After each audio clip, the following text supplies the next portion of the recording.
Yes. अब next question आइए read कर लेते हैं। उसने लिखा है from the following particular prepare store ledger account by first in first out method.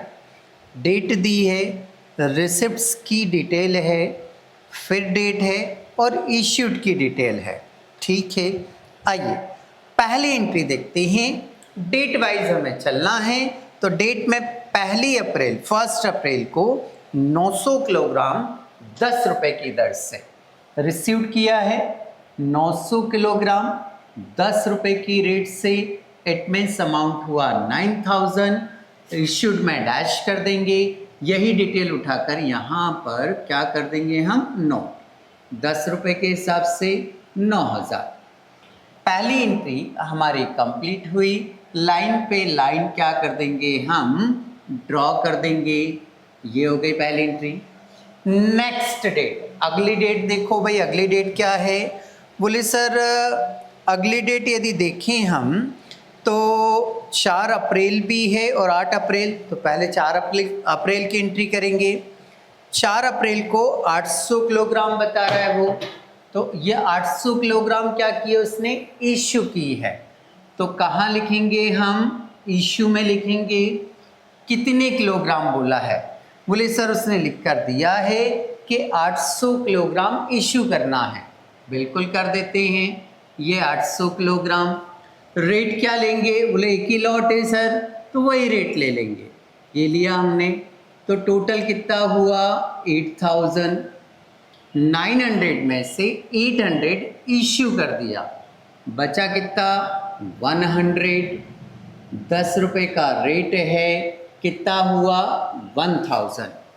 एक डेट फिर कंप्लीट हुई। बकायदा हमें क्या करना है, लाइन खींचना है, तो ये लाइन खींच दी हमने। नेक्स्ट 8 अप्रैल, 8 अप्रैल को उसने 411 रुपए के रेट से खरीदी है, तो 411 रुपए के रेट से मल्टीप्लाई करेंगे तो 4400 आ जाएगा। ओके, यहाँ डैश कर देंगे हम। फिर क्या करना है, बोले सर पुराना स्टॉक एज इट इज़ लिखो। ये लिखा हमने एज इट इज़ 10 रुपये 1000। ये वाला जो रिसीव्ड है इसकी एंट्री इसके जस्ट नीचे कर देंगे।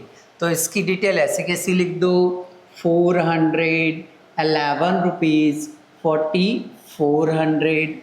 एक डेट हमारी फिर कंप्लीट। फिर क्या करेंगे हम, लाइन ड्रॉ कर देंगे, सिंपल बिल्कुल। ओके, नेक्स्ट अगली डेट देखो, अभी कौन सी एंट्री कर दी हमने, बोले सर अप्रैल 8 की कर दी है। अप्रैल 8 के बाद में 12 अप्रैल को 300 इशू करना है, तो 300 इशू करना है। ये 300 इशू में लिखे हम। अच्छा पहले यहाँ नोट कर लेते हैं हम कि 300 इशू करना है। अब देखो कौन सी मेथड से करना है, लीफो। लीफो मतलब last in first out, last वाले ढेर में से इशू करेंगे। तो लास्ट वाला ढेर हमारा ये है, इसमें से ये 300 इशू करना है, तो ये 300 इसमें से इशू करना है, मतलब ये वाला रेट लगेगा। ठीक है सर, मुझे इस लॉट में से इशू करना है, मतलब ये रेट लगेगा 11 रुपये। इसका इसमें मल्टीप्लाई करेंगे तो 11 या 3300। ओके, अब ये वाला लॉट ऐसे कैसे रखा हुआ है, हाँ सर स्टोर रूम में ये लॉट ऐसे कैसे रखा हुआ है। ओके, 400 में से 300 इश्यू कर दी तो बची कितनी 100। रेट क्या है 11 रुपये, तो ये हुआ आपका टोटल 1100 रुपये। ये अमाउंट आ गया हमारा। ओके, एक डेट जैसे कंप्लीट हो क्या करें हम, लाइन को ड्रॉ कर दें। नेक्स्ट अप्रैल 16 को 812 रुपये के रेट से खरीदी हमने। 812 रुपये के रेट से 9600 हो गया मल्टीप्लाई करने पर। 800 × 12 करेंगे तो 9600।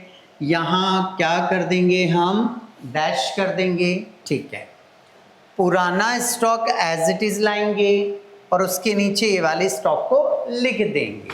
तो चलो लिखो 100 एज इट इज़ कॉपी होगा, 1000 आ गया। 100 एज इट इज़ कॉपी होगा, 1100 आ गया। ये वाला स्टॉक इसके नीचे लिख देंगे, तो 800 बिल्कुल, 12 रुपये के रेट से 9600। ओके, ये हमारी एक डेट और क्या हो गई, कंप्लीट हो गई। नेक्स्ट अगली डेट पढ़ो, अप्रैल 18, 400 इशू करना है। अप्रैल 18 400 इशू करना है, तो 400 इशू करना यहाँ लिखेंगे हम, बिल्कुल लिखेंगे। अब ये जो 400 इशू करना है वो कौन से लॉट में से, लिफो मतलब लास्ट में से इशू करेंगे। तो लास्ट वाले लॉट हमारे ये रहा, इस 800 में से मैं 400 इशू कर दूंगा। करो भाई, ये 400 रेट क्या लिखूंगा, 12, इसका इसमें मल्टीप्लाई करेंगे, तो 12 4 जा 48, ये 4800 आ गया। ये वाला लॉट ऐसे कैसे आएगा, हाँ जी 10 रुपये के हिसाब से 1000 हुआ। ये लॉट भी ऐसे कैसे आएगा, हाँ जी 11 रुपये के हिसाब से 1100 हुआ। 800 में से 400 लेस कर रहे हैं हम, कितना आएगा 400, इसका रेट 12 रुपये है, 12 चौक 4800, 4800 आएगा। ये लिख दिया हमने। एक डेट हमारी और क्या हो गई, कंप्लीट। लाइन पर लाइन ड्रॉ करना है, ये भूलना नहीं है। लाइन पे लाइन इसलिए ड्रॉ करना है कि ये जो कोड जैसे हम लाइन खींचते जा रहे हैं तो ये क्लियर होते जा रहा है कि किस किस डेट का क्या क्या डेटा है। ओके, नेक्स्ट अप्रैल 25 को देखें हम, फिर 713 रुपये के भाव से खरीदा, तो ये लिखेंगे हमने 700 खरीदा। रिसीव में लिखेंगे कितने रुपीज़ है, 13 रुपीज़ है, तो 700 इंटू कितना करेंगे हम 13, मल्टीप्लाई कर रहे हैं हम, कुछ 9100 हो जाएगा। ये लिखा आपने 9100, यहाँ डैश, फिर क्या करना है, बोले सर ये तीनों स्टॉक एज इट इज़ लाना है, तीनों स्टॉक एज इट इज़ लाना है, तो ले आओ। पहला स्टॉक 100 का है, 10 रुपये रेट 1000। दूसरा स्टॉक 100 का है, 11 रुपये के भाव का 1100। तीसरा स्टॉक 400 का है, 12 रुपये के हिसाब से 4800। देन फिर ये 700 की क्वांटिटी है, तो ये 700 की क्वांटिटी यहाँ नीचे आ जाएगी। 13 रुपये का आपका रेट है, 9100 आपका प्राइस है, तो ये 9100 हमने नोट कर दिया। नेक्स्ट अप्रैल 28, अच्छा लाइन ड्रॉ करना, देखो भूल ही गया था ना मैं, याद रखा करो लाइन जरूर ड्रॉ करना अपने को, ठीक है। अप्रैल कितना है, 28 है, तो यहाँ लिखा आपने अप्रैल 28। पढ़ो भाई, अप्रैल 28 को क्या है, बोले सर अप्रैल 28 को इशू है 600, ठीक है। मुझे कितनी इशू करनी है, 600। मैं अभी इंफॉर्मेशन के लिए लिख रहा हूँ 600 इशू करना है। कौन सी मेथड से, सो लीफो, लीफो मतलब लास्ट से नीचे वाले ढेर में से इशू करूँगा। चलो सबसे लास्ट वाला ढेर मुझे यही दिख रहा है, इसी में से क्या मैं 600 इशू कर सकता हूँ, हाँ सर कर सकते हैं। तो इसी लॉट में से कितने इशू कर रहा हूँ मैं, 600। क्या रेट है, 13, तो 13 इंटू क्या करेंगे आप, 600 कर देंगे, ठीक है भाई। ये आ रहा है 7800 रुपये। ओके ओके, अब मुझे स्टॉक बताना है, इसी ऑर्डर में लिखूँगा। ये 100 ऐसे कैसे रहेगा, 10 रुपये के हिसाब से 1000 हुआ। ये 100 भी ऐसे रहेगा, 11 रुपीज़ के अकॉर्डिंग 1100 हुआ। फिर ये 400 भी ऐसे रहेगा, हाँ सर 400 का रेट क्या है, 12 रुपये, 12 चौक कितना होता है 4800।